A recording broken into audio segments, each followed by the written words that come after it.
Have you ever found yourself just staring at a blinking cursor for, I don't know, 20 minutes? Oh, at least 20 minutes, usually more. Right. You're just agonizing over a caption for something so simple, like a picture of a coffee mug, or maybe a new software dashboard your team built, or even just a standard team photo. Yeah, and it's just a miserable feeling. You're completely stuck. It really is.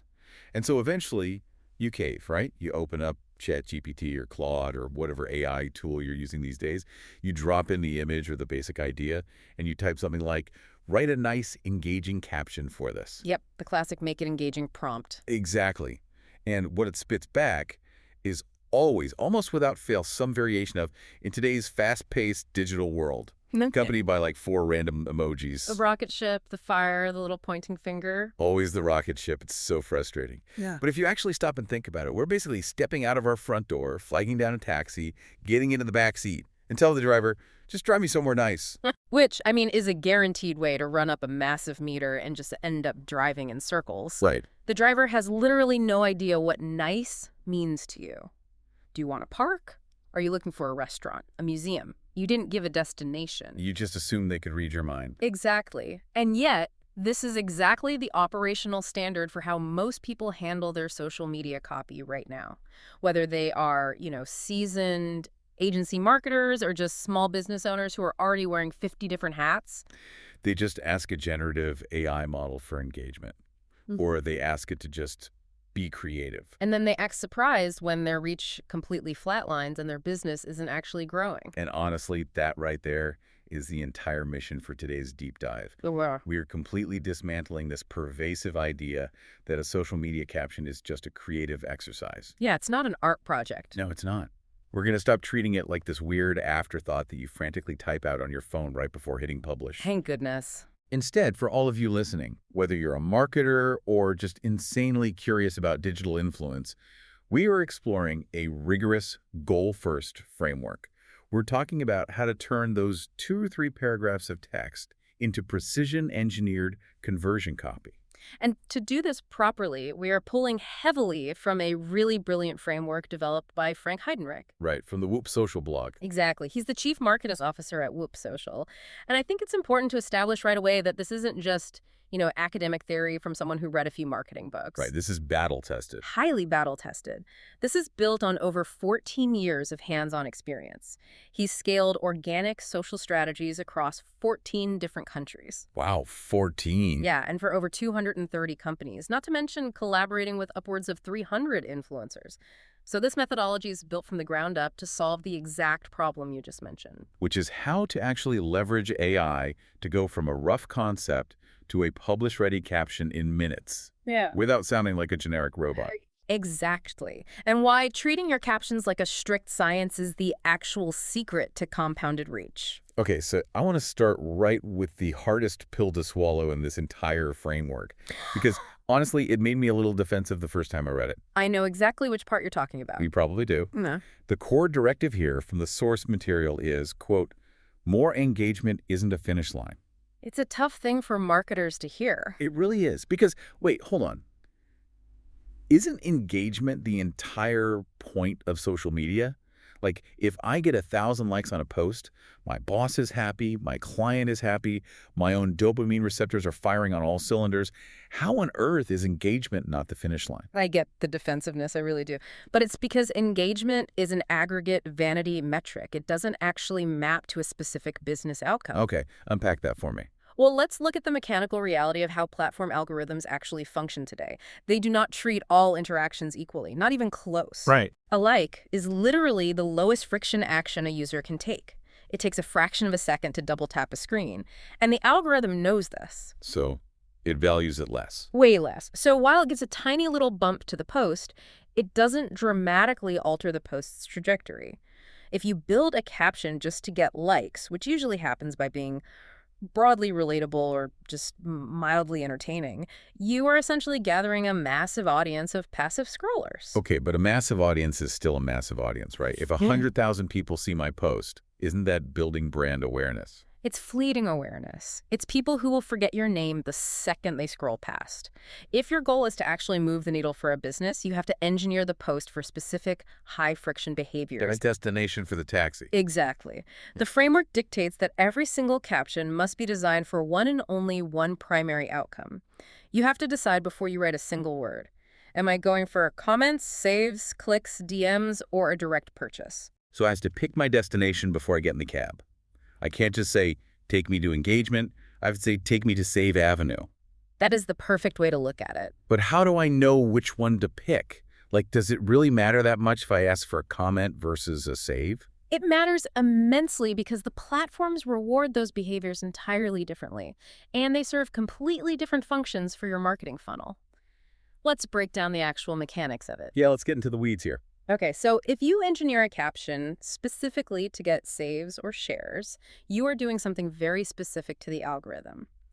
A save tells the platform's machine learning model, hey, this user considers this content to be actual reference material. Like it has long-term utility. Exactly. It signals enduring long-term value. When a post gets a high velocity of saves, the algorithm actively extends that post's lifespan. It might show up in people's feeds days or even weeks later. That makes total sense. I mean, I save things when it's like a recipe or a list of keyboard shortcuts I know I'll forget, Yep. or a workout routine. I'm basically telling the app, please don't lose this for me. Right. Now compare that to engineering a post for comments. A comment doesn't necessarily mean enduring value, but it strongly signals immediate, active conversation. Because people are actually typing. Yes, the algorithm sees people typing, spending real time in the comments section, replying to each other's arguments. That signals velocity. So the algorithm boosts early distribution. It pushes the post into more feeds very, very quickly to fuel that fire. Okay, but wait. If I'm a business, I ultimately want sales. I want people to click the link in my bio and buy my product. Yeah. So shouldn't I just engineer every single post for a click? You could, but there is a severe algorithmic trade-off if you do that. Think about what a platform actually wants. Instagram, TikTok, LinkedIn. They want you to stay on the app. Exactly. Their entire business model relies on keeping users on their platform so they can show them more ads. A click is an action that takes the user away from the app, so the platform will actively suppress the viral reach of a post that drives heavy outbound traffic. Wow. So they literally punish you for taking their users away. They absolutely do. So if you ask for a click, you are intentionally sacrificing reach. You are accepting that fewer people will see the post. But the people who do click have incredibly high intent. Precisely. They're highly qualified leads.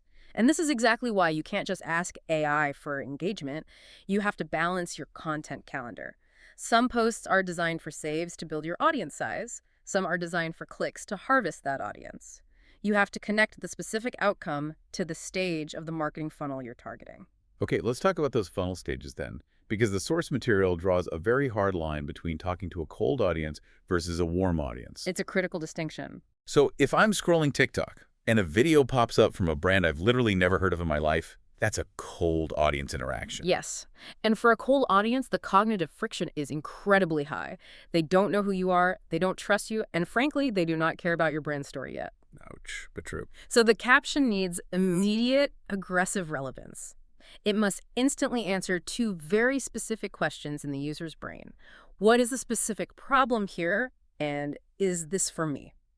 There is zero runway for a slow, meandering introduction. Contrast that with a warm audience, right? The people who actually chose to follow you. They already bought into your premise. So with them, I'm assuming you can actually take your time and eventually ask for the sale. Yes, warm audiences respond to entirely different structural cues.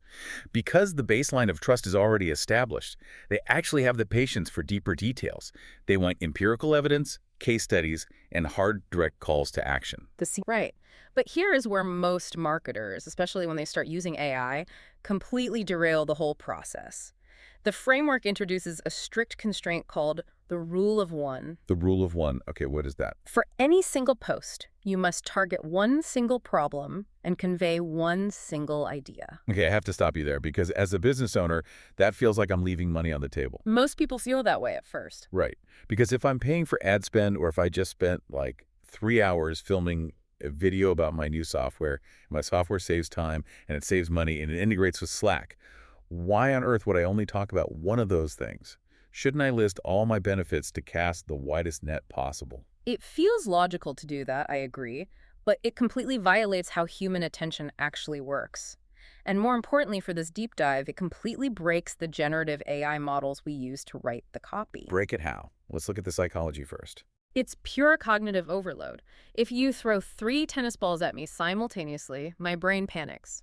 I'm trying to track all 3 trajectories at once, and I end up dropping all of them. But if I throw one, you catch it. Exactly. When you list 3 disparate benefits in a caption, you aren't making a stronger, more robust argument.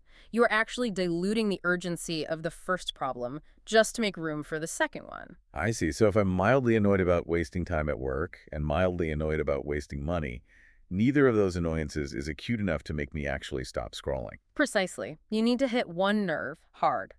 But it actually gets so much worse when you bring AI into the mix. Okay, why?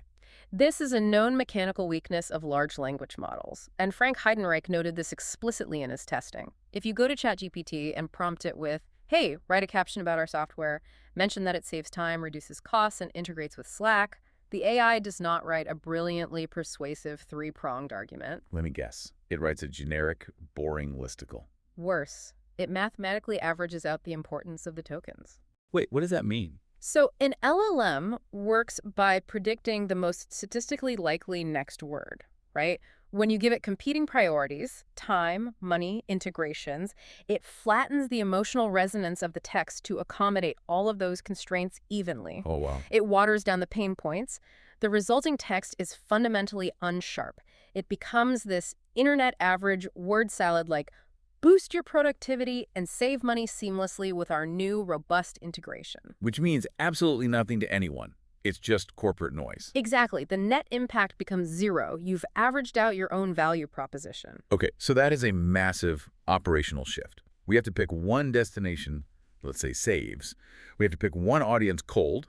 We have to pick one single problem to solve. Yes, the rule of 1. So if we know all of that, how do we actually write the thing? Or rather, how do we engineer the prompt so the AI writes the thing properly? This brings us to the actual architecture of the caption itself, and the framework demands that we start at the absolute end. It's the end. Yes.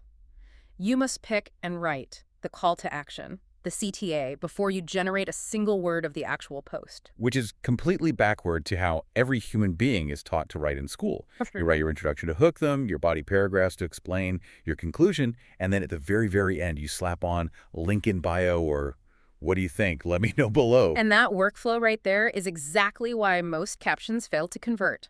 They are structurally disconnected from their actual goal. Interesting. The CTA is not just a polite sign-off. It is the entire architectural foundation of what precedes it.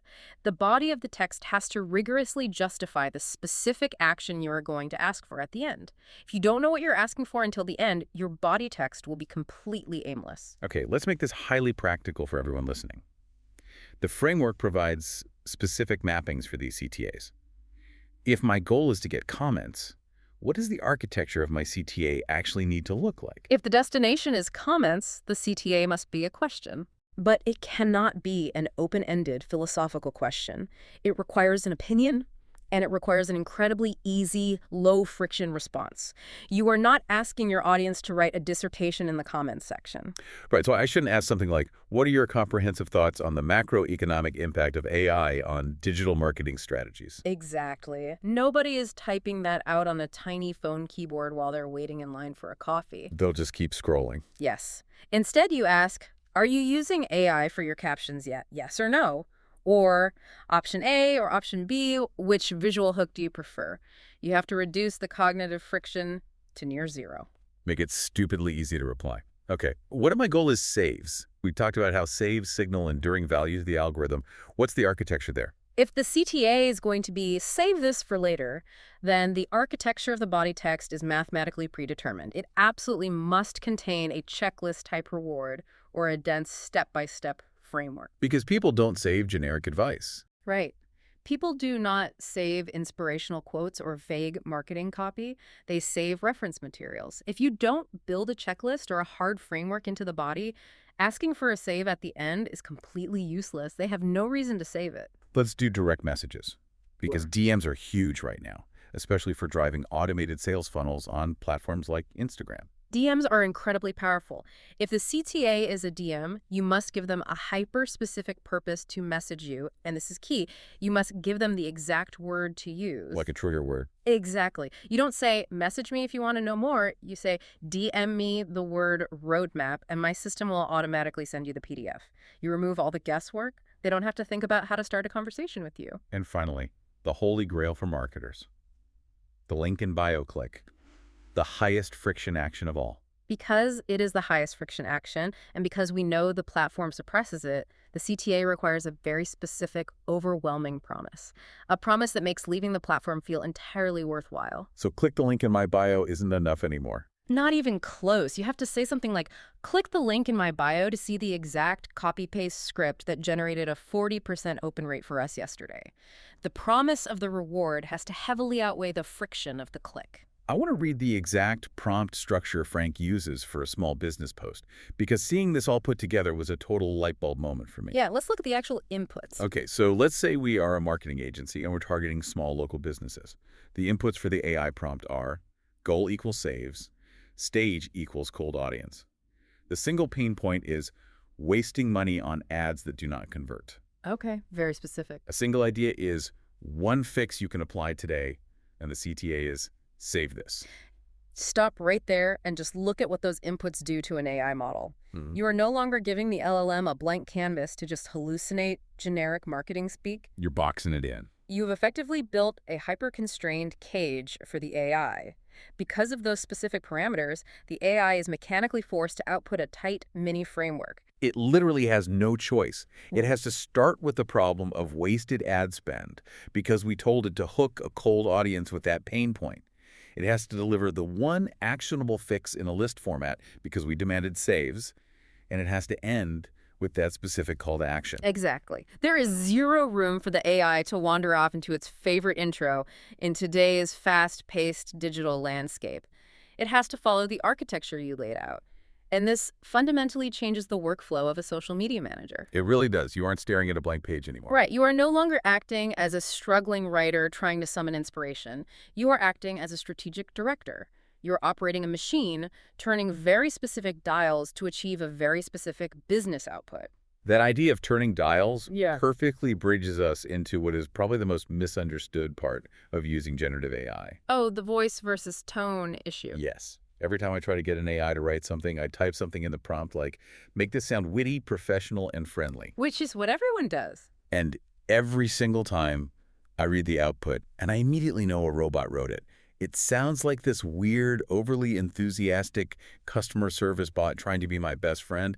It never sounds like me. And that's because you are confusing tone with voice. This is a vital distinction in the Whoop social framework. Tone is just the mood of a sentence. It's the mood. Right, and moods fluctuate.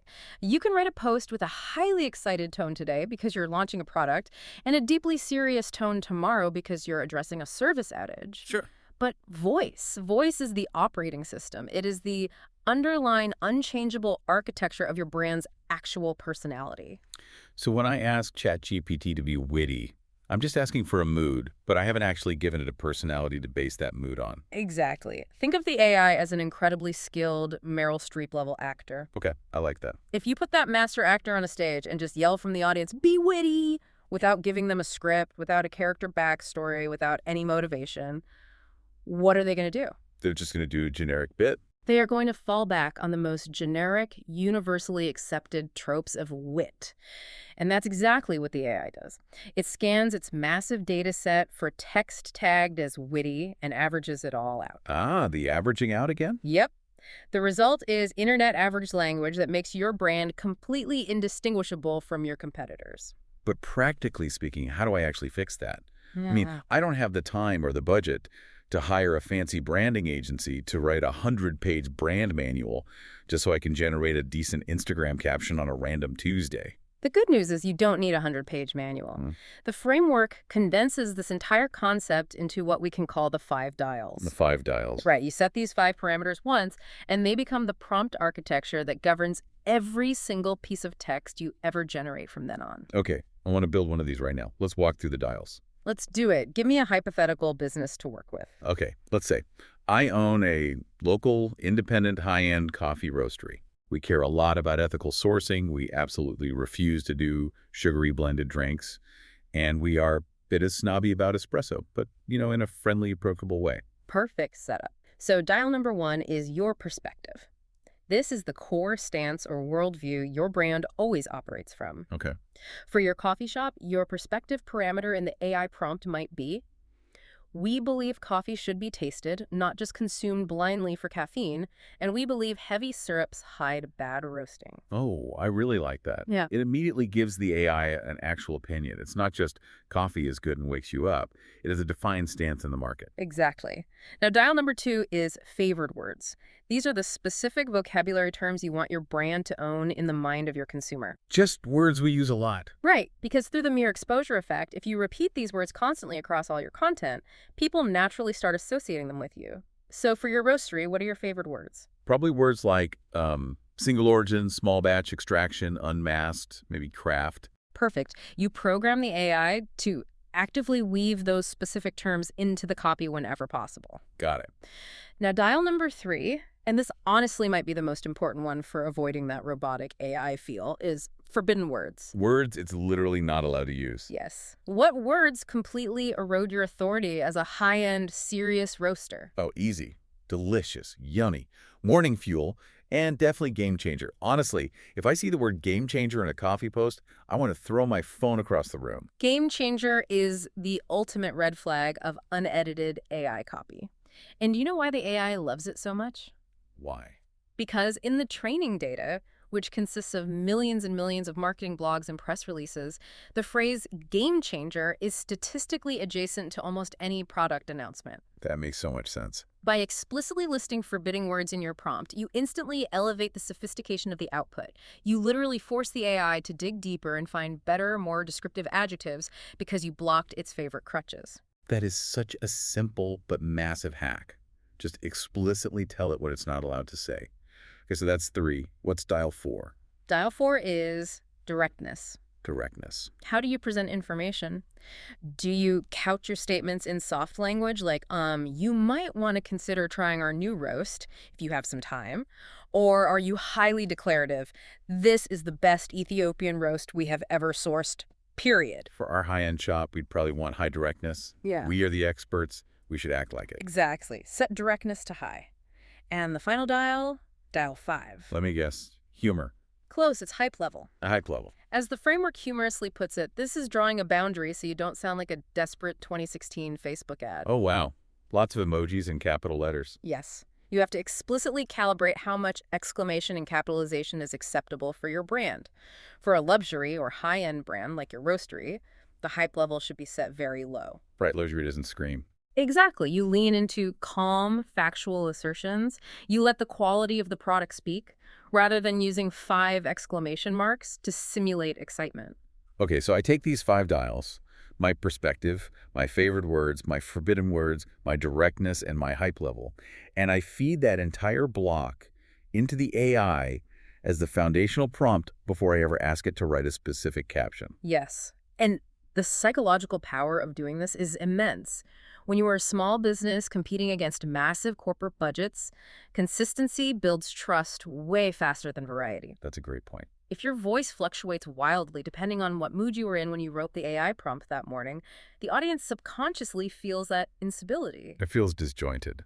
But if your voice system is locked in with these 5 dials, your audience will actually begin to recognize your posts simply by the vocabulary and structural rhythm, even before they see your logo at the top of the feed. And we really need to emphasize that we are not talking about some fringe experimental tactic here.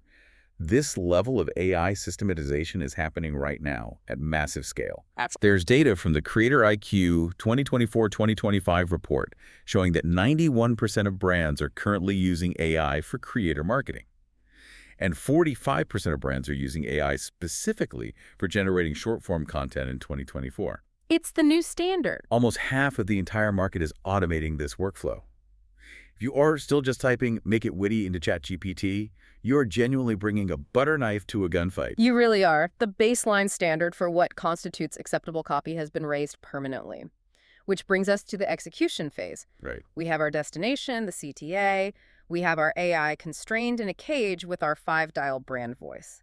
Now we need to talk about the most critical piece of real estate in the entire post. The hook, the Yeah. very first line. Yes, the framework calls this the micro contract, which is such a fantastic way to frame it mentally. I love that phrase, micro contract, because the first line of your caption really does do all the heavy lifting.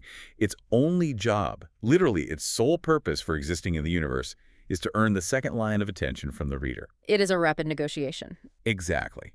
It's like saying, if you give me 3 seconds of your time, I promise to give you X in return. And where most marketers completely fail is assuming that a good hook is universal. It's not. What do you mean? The nature of this micro contract changes violently depending on the specific user interface and consumption habits of the platform you are posting on.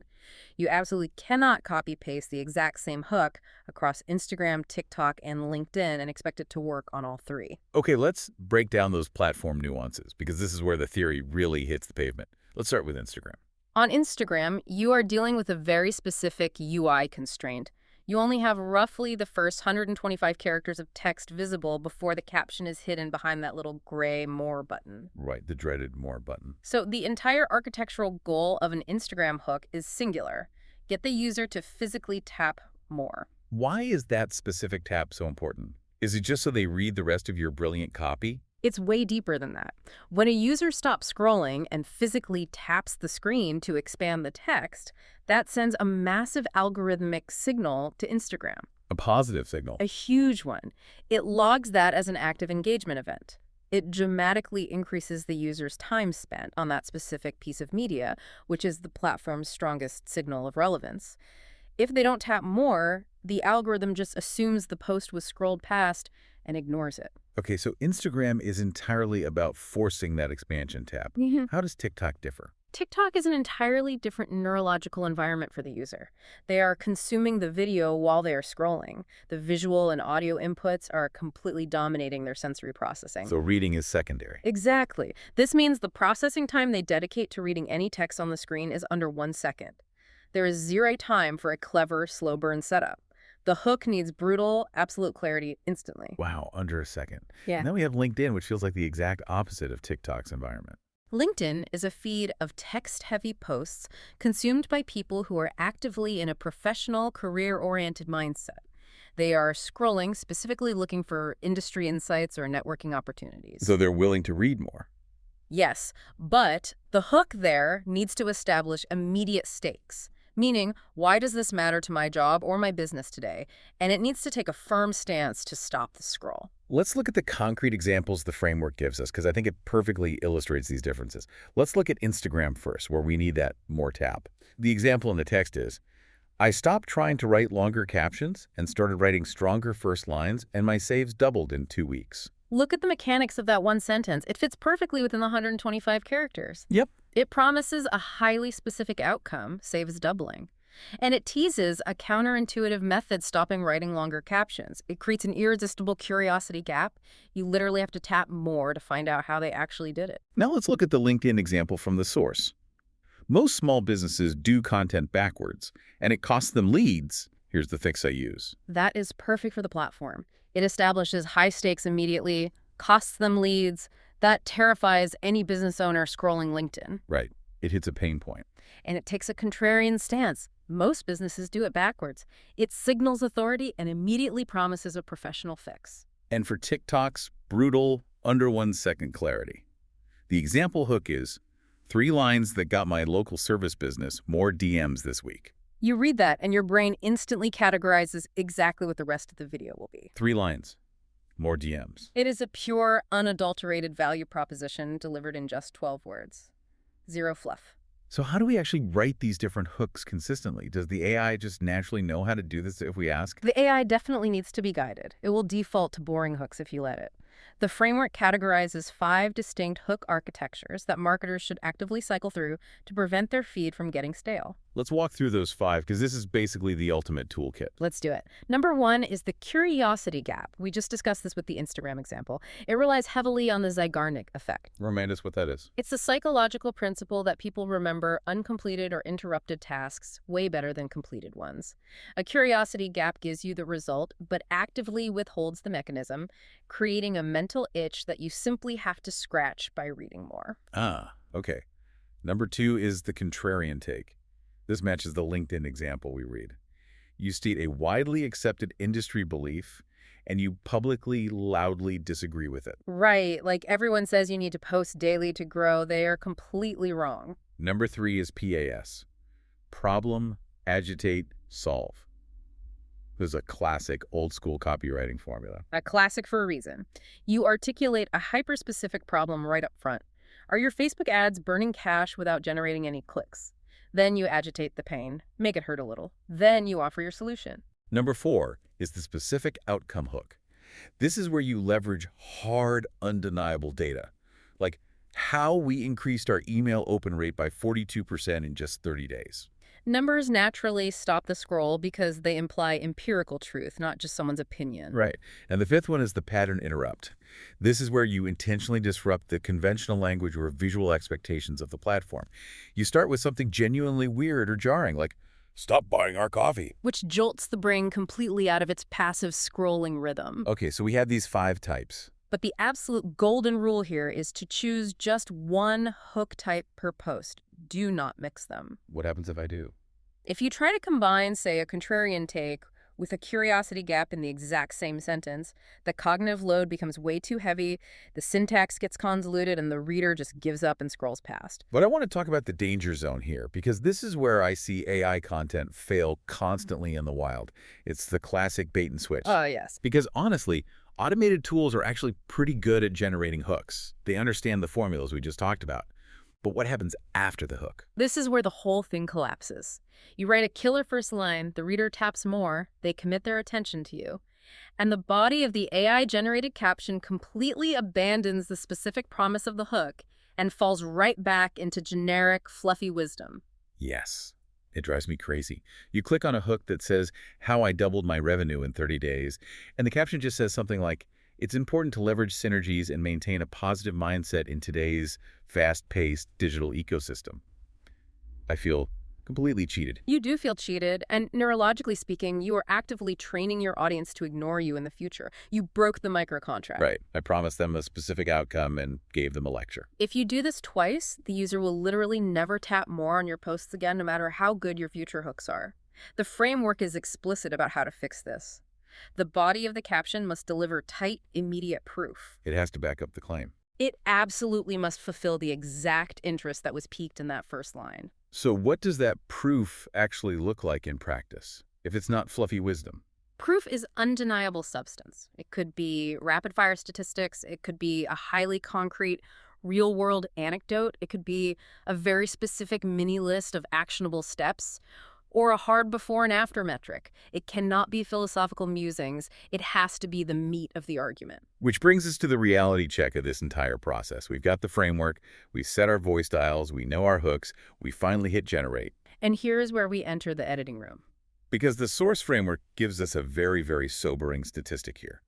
If you sit down and generate 10 to 20 captions using these precise AI prompts, only 2 or 3 of those are actually going to be structurally sound and tuned to your business outcome right out of the gate. Which is a profound realization for anyone who thinks AI is just a magic done-for-you button that replaces a marketer entirely. It's not a magic button at all. No. The AI is a junior copywriter. It generates raw material for you to mold. Those other 7 or 8 drafts it gave you, they are what Frank calls feel-good busy work. They look like real content. They do. They have complete sentences, they have hashtags, they have formatting, but if you actually analyze them against your goal, they fail. They are not engines for conversion. So what do we do with the 2 or 3 drafts that actually do have potential? How do we edit them? Because my first instinct when I read an AI draft is to start adding things. I want to add my own flavor. I want to add more context. I usually want to make it longer. And that is the exact opposite of what you should do. The golden rule of editing AI copy is do not expand it, clarify it. Subtraction over addition. Always. Yeah. Your goal in the editing room is ruthless subtraction and extreme specificity. The framework introduces a brilliant tactical exercise for this. We can call it the adjective hunt. Let's do an adjective hunt right now on air. Read me a terrible, fluffy AI sentence. Okay, here we go. Unlock your ultimate potential with our powerful, easy-to-use software solution that guarantees amazing results for your business. It hurts my ears. It's so bad. Okay, so I go into the text and I actively hunt down the vague adjectives. Ultimate, Powerful, easy to use, You amazing. got 'em. Why are these specific words so toxic to conversion? Because they don't trigger any visual or emotional response in the human brain. Think about it. Amazing means absolutely nothing. It's a placeholder word. The tactical shift here is to delete every single vague adjective and replace it with a strict, undeniable constraint. Replace adjectives with data. Exactly. Time, price, location, exactly who it's for, exactly what is included. So instead of our powerful, easy-to-use software, I change it to our cloud-based inventory dashboard that takes 15 minutes to install. Yes. Look at the difference. And instead of amazing results, you say something like, reduces overstock by an average of 12%.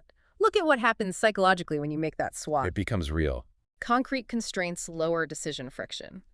When the reader sees 15 minutes and inventory dashboard, they can self-identify in a fraction of a second. They instantly know, this is for me, or this is not for me. While vague adjectives force the reader to do the mental work of guessing what you mean. And the internet is way too fast for that. Nobody's going to pause and guess what your software does. I challenge everyone listening to do this on the very next post you write. Seriously, do the adjective hunt. Hunt down the word great or innovative or seamless and force yourself to replace it with a number or a specific noun. It changes everything. But there is another layer to the editing room that is arguably even more important than clarity, and that is the compliance safety check. This is absolutely critical, especially for anyone listening who operates in a regulated or sensitive vertical. Like healthcare or finance. Healthcare, finance, legal services, real estate. You have to understand how generative AI models are trained at their core. They are trained on millions of pages of persuasive marketing text. They are designed to sound supremely confident. The AI does not experience doubt. Right, it always thinks it's right. But in regulated industries, confident and persuasive can instantaneously cross the legal line into deceptive, non-compliant, or straight-up illegal marketing. The source text specifically warns against absolute language. Words like guaranteed, cure, or always. Like if I'm a fitness coach and the AI writes, this routine guarantees you'll lose 10 pounds, that's not just lazy writing, that's an actual liability. It can trigger massive platform policy violations, get your ad account permanently banned, or even invite actual regulatory scrutiny. The AI does not understand the regulatory nuance of the FDA or the SEC. It doesn't care about your fines. No, it doesn't. Your strategy in the editing phase must be to aggressively strip out absolute claims. You must edit the language to sell the system or the process or the match, not an unassailable end result. So instead of saying guaranteed to double your traffic, I have to add the nuance back in myself. I say the exact system we used to double traffic for 3 specific clients last month. I'm selling the framework. I'm not making a blanket promise. Exactly. You use ranges instead of exact figures. You disclose that variables impact outcomes. And there is hard, alarming data on why this is such a pressing issue right now. What's the data say? Capterra UK just released statistics showing that only 27% of UK marketers who use generative AI for social content actually always label it as AI generated. Wow, only 27%. Meanwhile, a massive 56% of those same marketers are moderately to highly concerned about the risks of misinformation and compliance issues. They know it's a problem, but they're still pushing the content out. Exactly. You have to be the final filter. You simply cannot outsource your legal liability to a chatbot. Which brings us to the operational reality of doing this day in and day out. Because, let's be honest, it sounds like a lot of work. Setting up the voice dials, picking the perfect hook, reverse engineering the CTA, hunting for adjectives, checking for legal compliance. If I have to sit down and do this every single morning over my coffee, I'm going to burn out in a week. And that is exactly why the framework mandates batching. The purpose of batching your content creation isn't just about saving time on the clock. It's about actively protecting your cognitive load from what we call the daily creativity tax. Oh man, the daily creativity tax is so real. Waking up, staring at the phone, knowing the algorithm demands a post today, and just feeling that pit of dread of having to invent a new hook, adopt a persona, write copy, and find an image before 9 a.m.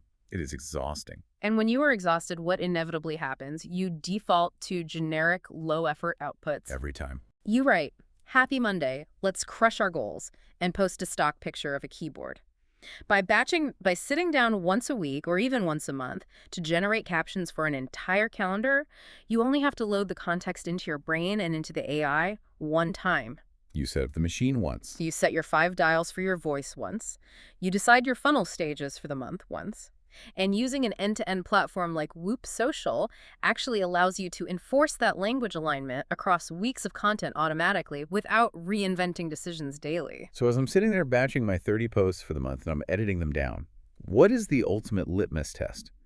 How do I know unequivocally that a caption is actually ready to go out into the world? Frank provides a brilliantly ruthless performance filter in the text. The final test is simply this. Does someone know precisely what to do next within 2 seconds of finishing the text? 2 seconds. That is brutally fast. If the answer is no, if they have to pause and think about what you actually want them to do, the caption fails. Throw it out or rewrite it. Let's review the final anatomical breakdown of how a post achieves that level of 2-second clarity. It's basically a 3-part machine. Top, middle, bottom. Exactly. The top line, the hook gathers the attention using one of the 5 specific architectures we discussed. The middle line, the body generates belief via one concrete constraint, fact, or proof point. And the bottom line, the CTA turns that gathered attention into one highly specific, low-friction action. Top line, middle line, bottom line. Attention, belief, action. It's so incredibly clean when you break it down like that. It really is. It completely removes the mystical, artistic stress of writing social copy. It's just a formula. And this brings us right back to the idea of compounded reach that we started with. If you are a small business, consistency is your ultimate undefeated growth hack. If you apply this goal-first architecture, if you maintain your 5-dial voice and you deliver tight proof day after day, that algorithmic trust compounds exponentially. And we really have to recognize that this methodology is no longer a secret weapon for the top 1% of agencies. It is rapidly becoming the baseline standard across the board. Meaning? Well, Adobe recently released data showing that 44% of professionals now use generative AI for creating first drafts of written content, and 64% use it for research and brainstorming. That's massive adoption. The era of the blank page is effectively over. The baseline of what constitutes acceptable social copy has been raised permanently by automation. If you aren't doing this, your competitors are. Okay, I want to bring this all together to close this out, because that Adobe stat leads to a really confronting question for anyone working in marketing today. If we accept that this is the new normal, if AI can perfectly emulate my brand's voice using the 5 dials, if it can instantly structure curiosity hooks, and if it can map out reverse-engineered calls to action based on my funnel stages, what is my actual job? It's the existential question of the year. Right. What is the true premium skill left for the human marketer? If we synthesize everything we've unpacked today, from the death of the generic engagement metric to the harsh reality of the editing room, it points to a very provocative conclusion. Your secret sauce is no longer the raw creation of text. Creation is commoditized. The AI has completely commoditized the written word. It has made average, syntactically correct copy free and infinite. Therefore, your most valuable marketing asset is no longer your ability to write. It's your taste. It's your taste. As the framework emphasizes, your job is now editing. It is your discerning ability to look at 10 AI-generated options and know exactly which one will actually resonate with your specific audience's pain points. Because the AI doesn't know your audience like you do. A generator can fake syntax, it can fake structure, and it can even fake a tone. But it can never fake your taste, your specific business constraints, and your genuine, hard-earned proof. The marketers who win in this new era aren't the ones who write the most words. They are the ones who ruthlessly edit out the fluff until only the truth remains. That is exactly what you need to be mulling over as you look at your own social strategy this week. It is not about the vehicle. It's about knowing the exact destination and having the refined taste to know when you have actually arrived. Thank you for joining us on this deep dive into the architecture of converting captions. It's been a great conversation. It really has.